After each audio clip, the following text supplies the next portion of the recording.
Good morning दोस्तों। तो आज हम भूगोल का एक नया चैप्टर स्टार्ट करने वाले हैं। एनसीईआरटी का ही है।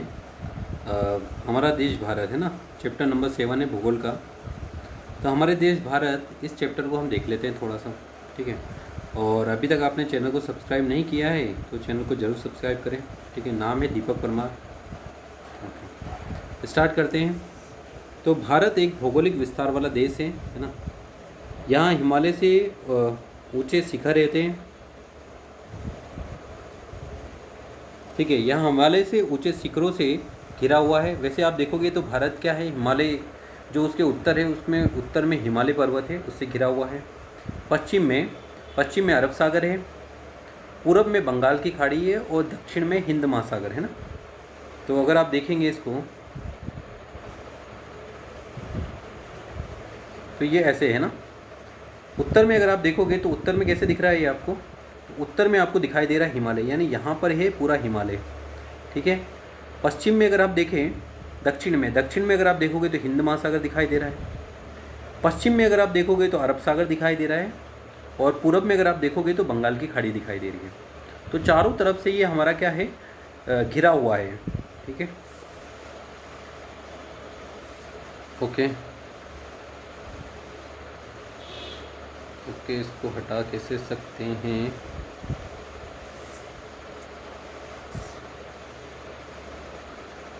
ठीक है ना। आगे बढ़ते हैं हम लोग। तो भारत एक बड़े भौगोलिक विस्तार वाला देश है। उत्तर में यहाँ हिमालय के ऊंचे शिखरों से घिरा हुआ है। पश्चिम में अरब सागर हो गया, पूरब में बंगाल की खाड़ी, दक्षिण में हिंद महासागर भारतीय प्रायद्वीप के तटों पर लहराते हैं। भारत का अगर कोई क्षेत्रफल पूछे तो 32,84,000 किलोमीटर है। तो आप अभी के लिए याद रखोगे शॉर्ट में 32.8 लाख वर्ग किलोमीटर है ना। तो 32.8 लाख वर्ग किलोमीटर है। उत्तर में कश्मीर से लेकर दक्षिण में कन्याकुमारी तक इसका विस्तार है। मतलब उत्तर में जम्मू कश्मीर है और दक्षिण में क्या है, तमिलनाडु है। तमिलनाडु का जो है कन्याकुमारी, वहाँ तक इसका फैलाव है। इसका विस्तार लगभग 3200 किलोमीटर है तथा पूर्व में अरुणाचल प्रदेश से लेकर पश्चिम में कच्छ तक इसका विस्तार 2900 किलोमीटर है। तो अगर उत्तर से लेकर दक्षिण तक की बात करोगे तो 3200 किलोमीटर है और पूरब से अगर पश्चिम की बात करोगे तो 2900 किलोमीटर है। कितना है, 2900 किलोमीटर है। ऊंचे ऊंचे पर्वत, भारतीय मरुस्थल, उत्तरी मैदान, आसमान, पठारी सतह, तटीय एवं द्वीप समूह स्थलों की विभिन्नता को दर्शाते हैं। बहुत सारी चीज़ें यहाँ पर। यहाँ जलवायु, वनस्पति, वन्य जीवों के साथ साथ भाषा एवं संस्कृति में भी बहुत भिन्नता है ना। इसको यहाँ रख देते हैं। संस्कृति में भी बहुत भिन्नता है ना। तो अलग अलग है, कास्ट वाइज अलग संस्कृति है, रिलीजन वाइज भी अलग संस्कृति है। तो बहुत सारी संस्कृति है, इनका मिक्सचर है हमारे देश में। इस भिन्नता में भी हम एकता को पाते हैं। अलग अलग भिन्नता लेकिन फिर भी हमारा देश क्या है, एक है, मजबूत है, जो हमारी परंपराओं में दिखती है। यही कारण की है कि हम एक राष्ट्र में बंधे हुए हैं। वर्ष 2011 से अब तक भारत की आबादी 120 करोड़ से अधिक हो चुकी है। तो 2011 में करीब 120 करोड़ के आसपास थी, 121 करोड़ बोलते थे। अभी तो 135 करोड़ हो गई होगी है ना। 2021 की बात हो रही है, 10 साल हो गया ना। यहाँ चीन के बाद विश्व का दूसरा सबसे अधिक जनसंख्या वाला देश है। तो सबसे ज़्यादा जनसंख्या कहाँ पर है, चाइना में है। और सेकंड नंबर पे जो सबसे ज़्यादा जनसंख्या है वो भारत में है ना। और क्षेत्रफल के हिसाब से अगर आप देखोगे तो सबसे ज़्यादा जो क्षेत्रफल है वो किसका है, कनाडा का है। और सबसे 7वें नंबर पे हमारा नाम आता है। 7वें नंबर पे हमारा किसका नाम आता है, हमारा नाम आता है, मतलब भारत का। स्थिति की बात करें तो भारत जो है उत्तरी गोलार्ध में है और कर्क रेखा जो है 23.5 डिग्री इसको कट करती है, लगभग इसके बीच में से गुजरती है। दक्षिण से उत्तर की ओर भारत की मुख्य भूमि का विस्तार 8 डिग्री 4 अंश से 37 डिग्री 6 अंश तक है। यानी अगर ये हमारा भारत है ऐसा इस तरह से, तो ये वाला जो है वो कितना है आपके पास, उत्तर से दक्षिण की बात करें तो ये वाला हो गया 8 डिग्री 4 अंश और ऊपर वाला कितना हो जाएगा, ऊपर वाला है 37 डिग्री 6 अंश। कितना हो जाएगा, 37 डिग्री 6 अंश। ठीक है। अगर हम पश्चिम से पूरब की ओर बात करें, अच्छा पश्चिम पूरब में कन्फ्यूज़न नहीं होना चाहिए। इस तरफ होता है पूरब, ये होगा पश्चिम, ये होता है उत्तर और ये होता है दक्षिण। ठीक है। तो पश्चिम से पूरब की अगर हम बात करें तो यहाँ पे दिखता है 68 डिग्री 7 अंश और ये दिखाई देता है 97 डिग्री 25 अंश। ठीक है, तो ये हमारे पास मिलता है। यानी उत्तर से लेकर दक्षिण में जो विस्तार है वो 8 डिग्री 4 अंश का है, और पूरब से जो पश्चिम में विस्तार है वो कितना है, 68 डिग्री 7 अंश से 97 डिग्री 25 अंश है ना। और दो देशांतरों के बीच में अगर एक देशांतर से दूसरे देशांतर जाना है तो कितना समय लगता है हमें, तो एक देशांतर से दूसरे देशांतर जाने में हमें लगता है 4 मिनट। कितना मिलते हैं, 4 मिनट का समय लगता है। ओके, अगर हम विश्व को पूर्वी एवं पश्चिमी गोलार्ध में बांटते हैं, मतलब हमारा जो भारत है उसकी स्थिति कैसी है, तो अगर मैं बट कर दूं, तो इसको हटा देते हैं थोड़ा सा।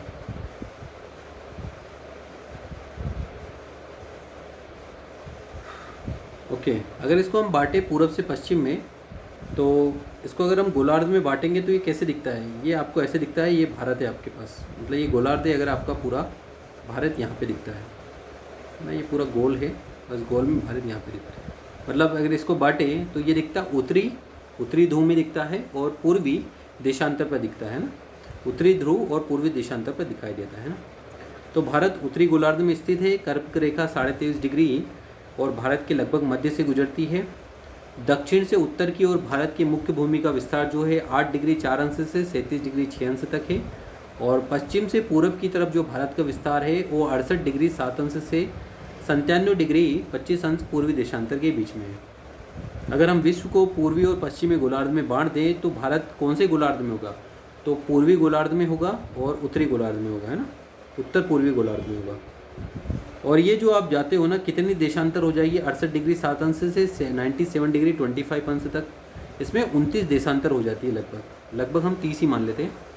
तो जो पूर्वी और पश्चिमी जो देशांतर है उसमें कितना समय का डिफरेंस हो जाता है, तो 2 घंटे का लगभग डिफरेंस हो जाता है। यानी अरुणाचल प्रदेश में जो सूरज होता है वो 2 घंटे पहले दिखता है, और जो गुजरात है उसमें जो सूरज दिखता है वो 2 घंटे बाद दिखाई देता है। ठीक है,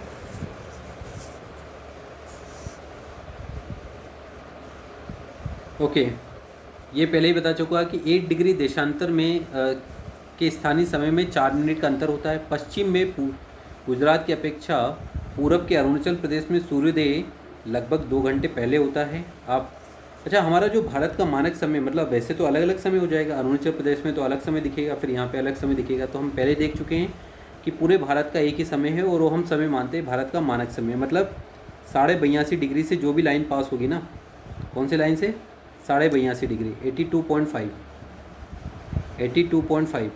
तो 82.5 डिग्री से जो भी देशांतर पास होती है उसी को हम बोलते हैं भारत का मानक समय, है ना। और ये होती है भारत की प्रमुख यामोत्तर रेखा। ओके, भारत के कुछ पड़ोसी देश है जिनके नाम हम बोल सकते हैं, जैसे पाकिस्तान है, बिल्कुल लगा हुआ है, अफगानिस्तान है, ये भी है। लेकिन अफगानिस्तान कहाँ पे टच करता है, तो अफगानिस्तान ये जो पार्ट है ना, एक्चुअली ये पाक के अंडर में है, पाक के कंट्रोल में, तो इसको हम बोलते हैं पाक ऑक्यूपाइड कश्मीर। और जो पाकिस्तान वाले हैं उस एरिया को, जो कश्मीर का उनका जो एरिया है जो उन्होंने कब्जा रखा है, उसको बोलते हैं आज़ाद कश्मीर। ठीक है, फिर हमारा और पड़ोसी देश देखें तो चाइना है हमारा पड़ोसी देश। और कौन से पड़ोसी देश है हमारे पास, तो नेपाल जो है ये भी हमारा क्या है, पड़ोसी देश है, नेपाल पड़ोसी देश हो गया। फिर कौन सा पड़ोसी देश हो गया, तो भूटान जो है ये भी हमारा पड़ोसी देश है। एक सेकंड,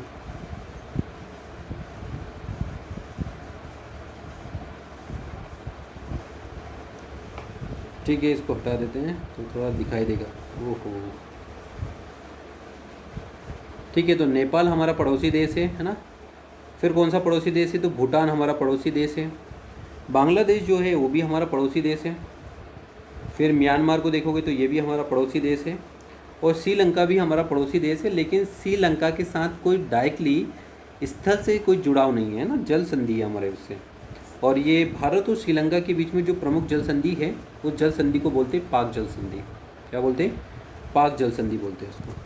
ठीक है,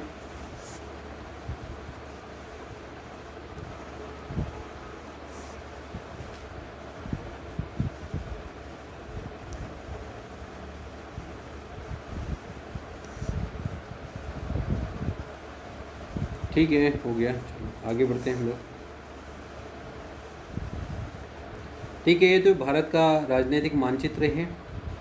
तो ये दिखाई दे रहे हैं। अच्छा, भारत में कितने राज्य हैं? तो 29 राज्य हैं और केंद्र शासित प्रदेश थे। अच्छा, और भी एक केंद्र शासित प्रदेश बन गया है हमारे पास, कौन सा? लद्दाख। लद्दाख को अभी केंद्र शासित प्रदेश बना दिया गया है। तो ये मध्य प्रदेश भारत का मैप है, तो ये दिखाई देता है। और ये जो तेलंगाना राज्य है, तेलंगाना राज्य कब बनाया था? तो तेलंगाना राज्य को अगर आप बात करोगे तो 2 जून को बनाया था, 2 जून 2014 में। तो 2 जून 2014 जो है उसका तेलंगाना राज्य दिवस है। ठीक है, तेलंगाना को ये जो आंध्र प्रदेश है उससे कट करके बनाया था इतना पार्ट। ठीक है, तो ये दिखाई देता है हमको। अच्छा, मानचित्र में अगर आप देखोगे तो इस तरह से दिखाई दे रहा है मानचित्र, और 29 राज्य है दिखता है। अच्छा, क्या क्या पूछा है इसमें? अच्छा, 7 देशों की स्थलीय सीमाएं इसकी सीमाओं से जुड़े हैं ना। भारत के पड़ोसी देशों की बात करें तो भारत के पड़ोसी देश कितने हैं? 7 पड़ोसी देश है ना। एक अफ़गानिस्तान हो गया, पाकिस्तान हो गया, नेपाल, भूटान, चाइना, बांग्लादेश, म्यांमार। 1 2 3 4 5 6 7 है ना। और श्रीलंका है, पड़ोसी देश ही है वैसे तो, लेकिन कौन सी है? जल संधि उसके साथ। इनमें से कौन कौन से देश हैं जिनकी सीमाएं समुद्र से नहीं जुड़ी हुई है? तो कुछ देश ऐसे हैं जिनकी सीमाएं समुद्र से नहीं जुड़ी हुई है। जैसे अगर आप देखोगे तो पाकिस्तान की सीमा जो है वो तो समुद्र से जुड़ी है, बट अफ़गानिस्तान की जो सीमा है वो समुद्र से नहीं जुड़ी हुई है। चाइना है, चाइना की सीमा क्या है? समुद्र से इधर से आके जुड़ी है, चाइना की सीमा है ना। अच्छा, म्यांमार की सीमा जो है हमारे हिंद महासागर से जुड़ी हुई है ना। नेपाल और भूटान जो है वो लैंडलॉक कंट्रीज है। ठीक है, दक्षिण में समुद्र में स्थित 2 द्वीप भी हैं। एक कौन कौन सा है? श्रीलंका हो गया और एक मालदीव हो गया है ना। ये हमारे पड़ोसी है। अच्छा, पाक जल संधि जो है वो श्रीलंका से भारत को अलग करती है ना। तो अगर आपको पाक जल संधि के बारे में पूछा जाए कि भारत और श्रीलंका के बीच में जो जल संधि है, मतलब जल से जुड़ा हुआ है, तो कौन सा जल संधि है? तो ये है पाक जल संधि है ना, तो लिखा हुआ है।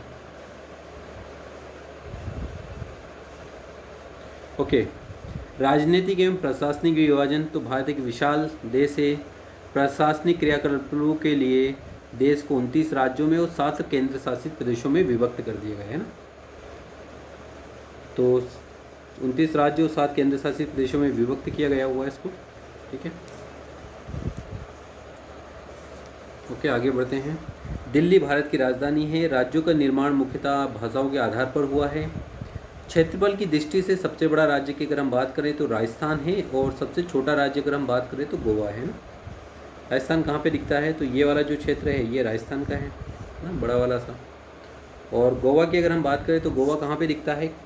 ये जो महाराष्ट्र कर्नाटक है, महाराष्ट्र और कर्नाटक इसके बीच में यहाँ पे दिखता है गोवा, और ये है राजस्थान। तो क्षेत्रफल की दृष्टि से सबसे बड़ा जो राज्य है वो राजस्थान है, और अगर ऐसे देखें सबसे छोटा तो गोवा है। और ठीक है, राज्यों को फिर जिलों में बांट दिया गया था। भौतिक विभाजन में बात करें तो भारत में पाई जाने वाली भौतिक आकृतियाँ विभिन्न प्रकार की है। जैसे कौन कौन सी भौतिक आकृतियाँ है? पर्वत है हमारे पास, पठार है हमारे पास, मैदान है हमारे पास, द्वीप है। ठीक है, द्वीप है अंडमान निकोबार द्वीप। ठीक है, ये उत्तर में बर्फ़, लक्षद्वीप भी है। उत्तर में बर्फ़ से ढका हुआ हिमालय संतरी का कार्य करता है, मतलब हमें रक्षा करता है उत्तर से एक तरह से। और हिमालय का मतलब होता है बर्फ़ का घर। हिमालय पर्वत को 3 मुख्य समांतर श्रृंखलाओं में बांटा गया है। सबसे उत्तर में जो स्थित है उसको वृद्ध हिमालय बोलते हैं या हिमाद्री बोलते हैं। ठीक है, इस श्रृंखला में विश्व की सबसे ऊंची शिखर भी है। दूसरा आता है मध्य हिमालय या फिर हिमाचल बोलते हैं उसको, हिमाद्री के दक्षिण में है, और बहुत सी लोकप्रिय पहाड़ी इस पर स्थित है। 5 पहाड़ी स्थानों के नाम का पता लगाइए। शिवालिक जो है सबसे दक्षिण में है, तो एक बार देख लेते हैं कहाँ कहाँ पर है। तो ये जो है सबसे उत्तर वाली जो है उसको बोलते हैं वृद्ध हिमालय। क्या है? सबसे उत्तर वाली वृद्ध हिमालय। फिर आती है मध्य हिमालय, है ना, वृद्ध हिमालय बोलते हैं उसको, और हिमाद्री भी बोलते हैं। जो सबसे लास्ट वाला है, दक्षिण वाला है, इसको बोलते हैं शिवालिक। क्या हो जाएगी ये? शिवालिक। ओके, ठीक है।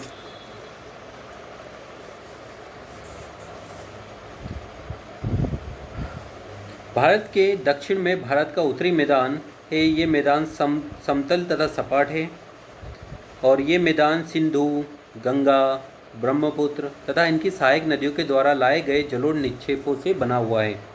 नदियों के ये मैदान कृषि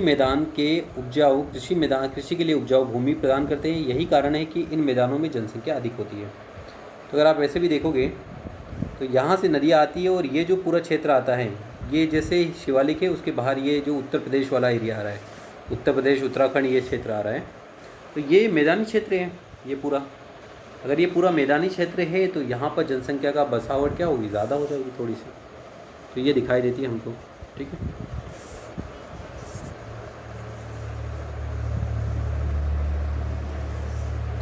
भारत के पश्चिमी भाग में भारतीय मरुस्थल स्थित है, जो कि थार मरुस्थल है, थार। और ये क्या है, अपने भारत का जो राजस्थान है उसमें है। यहाँ शुष्क, गर्म तथा रेतीला स्थान है। यहाँ वनस्पतियों की मात्रा बहुत कम होती है, तभी सूखा पड़ता है। राजस्थान में देखे भी होंगे। उत्तरी मैदानों के दक्षिण में प्रायद्वीप पठार स्थित है। इसकी आकृति त्रिभुजाकार है। इसका धरातल काफ़ी ऊंचा नीचा है। तो एक तो प्रायद्वीप पठार को एक बार देख लेते हैं। और ये क्या है, उत्तर में स्थित है। मतलब ये वाला जो क्षेत्र दिख रहा है ना, त्रिभुजाकार टाइप का, इसको बोलते हैं प्रायद्वीप, है ना। ये वाला जो क्षेत्र है ये है हमारा प्रायद्वीप क्षेत्र, है ना। और ये त्रिभुजाकार है, ठीक है। प्रायद्वीप पठार है, इसकी आकृति त्रिभुजाकार है। इसका धरातल काफ़ी ऊंचा नीचा है। इस क्षेत्र में बहुत सी पहाड़ी श्रृंखलाएँ तथा घाटियाँ स्थित है। इसके उत्तर पश्चिम में अरावली श्रृंखला स्थित है, जो विश्व की सबसे पुरानी श्रृंखला है। विंध्य एवं सतपुड़ा भी महत्वपूर्ण श्रृंखला है। इन श्रृंखलाओं से होकर नर्मदा तथा तापी नदियाँ बहती हैं। ये पश्चिम की तरफ बहने वाली नदियाँ हैं जो अरब सागर में मिलती हैं, अरब सागर में मिल जाती है। ये पश्चिम की तरफ बहने वाली नदियाँ हैं जो अरब सागर में मिलती है। इस पठार के पश्चिम में पश्चिमी घाट तथा या सह्याद्री तथा पूर्व में पूर्वी घाट स्थित है ना। चलो एक बार देख लेते हैं। जैसे ये हमारा है भारत, है ना, ओके। तो ये होता है पश्चिमी घाट, ये होता है पूर्वी घाट। पश्चिमी घाट बहुत कटा फटा सा है, क्या है, बहुत कटा फटा सा है, ठीक है। और ये हो जाएगा हमारा पूर्वी घाट, ठीक है। पूर्वी घाट बीच में टूटा हुआ है तथा असमान है। अच्छा, पूर्वी घाट टूटा फूटा है और पश्चिमी घाट एक ले में है। इन पठारों में खनिजों जैसे कोयला, लोहा, इसकी प्रचुरता है। पश्चिमी घाट के पश्चिम में तथा पूर्वी घाट के पूर्व में तटीय मैदान स्थित है। मतलब यहाँ पर पश्चिमी घाट के पश्चिम में ऐसा यहाँ पर, और पूर्वी घाट के यहाँ पूर्व में इस तरफ से यहाँ एक मैदान है। पश्चिमी तटीय मैदान काफ़ी सकरा है और पूर्वी तटीय मैदान अपेक्षाकृत थोड़े से चौड़े होते हैं, ठीक है। तो ये हमारे पास दिखाई देता है।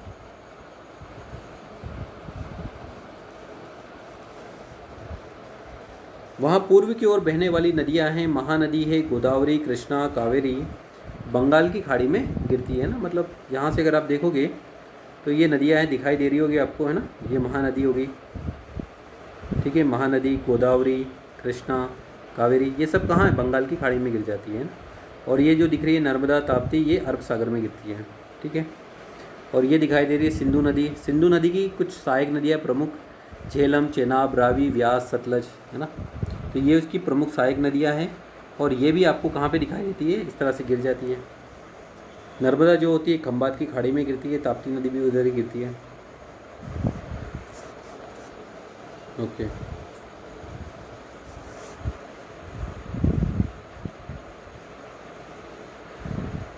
ओके, पश्चिमी घाट के पश्चिम में हो गया ये, हाँ।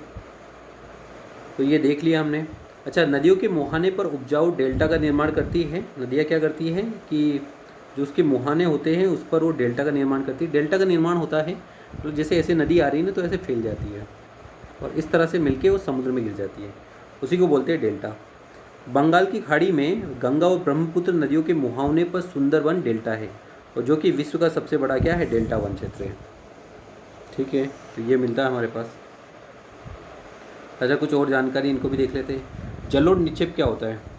तो नदियों के द्वारा लाई गई बहुत महीन मिट्टी, मतलब बहुत बारीक मिट्टी जो होती है, मिट्टी तथा नदी बेसिन में निक्षेपित कर दी जाती है ना। तो नदियों में निक्षेपित कर दी जाती है। जैसे भी अगर आप देखोगे ना, तो नदियों की जो तट है वहाँ पर एक बिल्कुल बारीक सी मिट्टी दिखाई देती है, उसी को बोलते हैं जलोढ़ निक्षेप। सहायक नदियाँ क्या होती हैं? तो सहायक नदी का मतलब होता है एक नदी जा रही है, उसमें बहुत सारी नदी आके प्रवाहित हो गई, तो ये सब प्रवाहित जो होने वाली नदियाँ होती है वो सब सहायक नदियाँ होती हैं। अच्छा, एक हमारे पास से इस इन्फॉर्मेशन को अच्छे से देखना, गंगा एवं ब्रह्मपुत्र।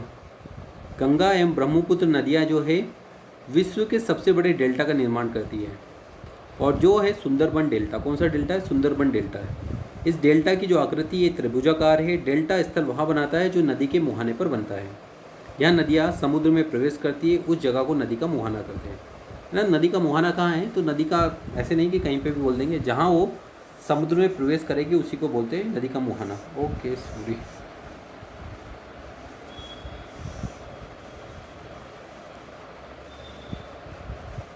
ओके, नदी का मुहाना बोलते हैं। ओके। अच्छा, काफ़ी सारी लड़कियां होती हैं जिनके नाम नदियों के नाम पर होते हैं ना, जैसे शबनम हो गया, कावेरी हो गया, नर्मदा भी हो गया। अच्छा, प्रवाल क्या होते हैं? प्रवालों के बारे में देख लेते हैं। प्रवाल जो होते हैं छोटे समुद्री जीव होते हैं, कंकाल होते हैं, जिसे फ्लापी भी कहा जाता है, पॉलिप भी कहा जाता है। जब जीवित पॉलिप मरते हैं तो उनका कंकाल बच जाता है।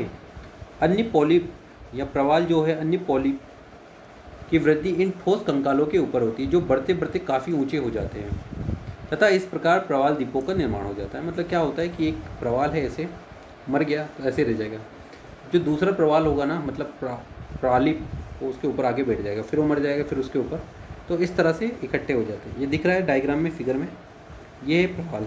ठीक है। अच्छा, भारत में 2 द्वीप समूह भी है। कौन कौन से द्वीप हैं? तो भारत के 2 द्वीपों के नाम अगर हम बताएं तो लक्षद्वीप हो गया, जो केरल के तट से कुछ दूर स्थित प्रवाल द्वीप है ना। तो थोड़ा सा याद रखना कि ये जो लक्षद्वीप जो है वो कैसा द्वीप है? प्रवाल द्वीप है ना, नॉर्मल द्वीप नहीं है। अंडमान एंड निकोबार द्वीप समूह की बात करें तो भारत से दक्षिण पूर्व दिशा में बंगाल की खाड़ी में स्थित है। या जानते हैं कि कौन सा द्वीप समूह है? 2014 में सुनामी से प्रभावित हुआ था। तो अंडमान निकोबार द्वीप समूह, ये भी हमारा एक द्वीप समूह है ना। तो देख लेते हैं एक बार फिगर में, अगर आपको देखना है तो यहाँ पर आपको दिखाई देगा द्वीप समूह। ये अंडमान निकोबार द्वीप समूह और ये हो गया लक्षद्वीप है। ओके, तो ये हमारा हो गया। कुछ क्वेश्चन देख लेते हैं इसके, क्या है एनसीईआरटी के क्वेश्चन। भारत को कितने भौगोलिक भागों में विभाजित किया जा सकता है? तो पर्वत, पठार, मैदान, इन सब चीज़ों में विभाजित किया जा सकता है।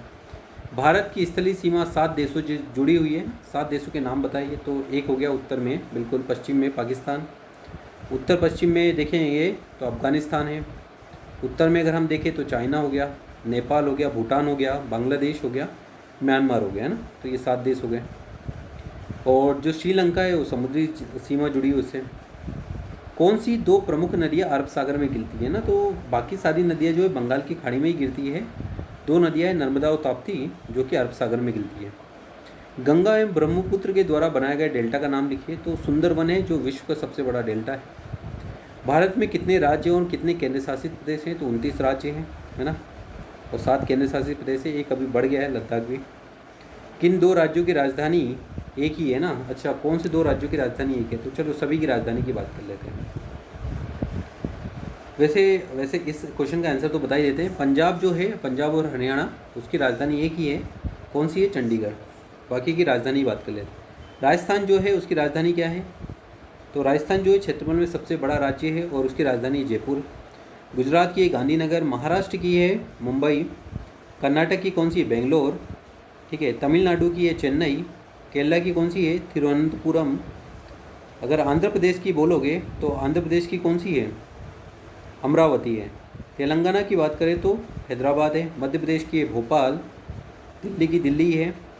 पंजाब और हरियाणा की है चंडीगढ़। जम्मू कश्मीर की है श्रीनगर, और वैसे जम्मू भी है ना। मतलब क्या होता है कि 6 मंथ पहले ये होता था कि 6 मंथ जम्मू रहता था और 6 मंथ श्रीनगर रहती थी। तो जब ज़्यादा ठंडी रहता है, ठंडी का टाइम, तो जम्मू राजधानी बनती थी, और जब गर्मी का समय आ जाता था तो श्रीनगर को राजधानी बना देते थे। ठीक है। उत्तराखंड की राजधानी है देहरादून। ठीक है। और उत्तर प्रदेश की राजधानी है लखनऊ। पटना किसकी राजधानी है? बिहार की। झारखंड की राजधानी है रांची। अच्छा, झारखंड की जो राजधानी है रांची, वो कहाँ पर है? बिल्कुल कर्क रेखा पर स्थित है।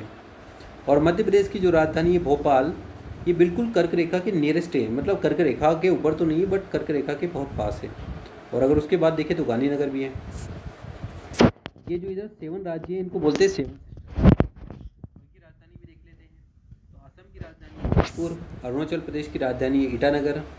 ठीक है, नागालैंड की राजधानी कोहिमा। मणिपुर की राजधानी इम्फाल। और मिजोरम की राजधानी आइजोल। क्या है मिजोरम की राजधानी? आइजोल। ठीक है, ओके, ठीक है। तो आई थिंक समझ में आ गया आप लोगों को। अच्छा, एक और बच गया ना, त्रिपुरा है ना। त्रिपुरा की राजधानी अगरतला। त्रिपुरा की राजधानी क्या है? अगरतला। ओके। उत्तरी मैदानों में अधिक जनसंख्या निवास क्यों करती है? देखो, नदियों के लाकर बहाया गया जो जलोढ़ है वो फैल जाता है और वहाँ पर काफ़ी सारी सुविधाएं मिल जाती हैं, समतल हो जाती है जगह, तो वहाँ पर रहना आसान होता है। लक्षद्वीप को प्रवाल क्यों कहा जाता है? क्योंकि ये प्रवालों से ही बना हुआ है ना, इसीलिए इसको प्रवाल द्वीप बोलते हैं। हिमालय के सबसे दक्षिणी भाग को क्या जाता है? तो सबसे उत्तरी भाग जो है वो वृद्ध हिमालय है, फिर मध्य हिमालय है, और सबसे जो उत्तरी भाग है उसको हिमाद्री भी बोलते हैं। जो मध्य भाग है उसको मध्य हिमालय बोलते हैं, ये हिमाचल बोलते हैं, और सबसे जो दक्षिण में है उसको बोलते हैं शिवालिक। ठीक है। सह्याद्री को और किस नाम से जाना जाता है ना? सह्याद्री पश्चिमी घाट है ना, पश्चिमी घाट है, उसको सह्याद्री बोलते हैं। सह्याद्री, हिमाद्री, सह्याद्री।